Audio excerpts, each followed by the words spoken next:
અમદાવાદ સહિત રાજ્યમાં લઘુત્તમ તાપમાનનો પારો ઊંચકાયો, જ્યારે મહત્તમ તાપમાનમાં સામાન્ય ઘટાડો થયો, જેના કારણે લોકોને ગરમીથી થોડી રાહત મળી.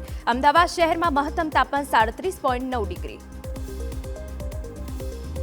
રાજ્યના શહેરના તાપમાનની વાત કરીએ તો ગાંધીનગરમાં 36.4 ડિગ્રી, ડીસામાં 23 ડિગ્રી, વડોદરામાં 24 ડિગ્રી, સુરતમાં 23.5 ડિગ્રી, જ્યારે ભાવનગર અને દ્વારકામાં 24 ડિગ્રી તાપમાન નોંધાયું. આગામી સમયમાં તાપમાન વધવાની શક્યતાઓ.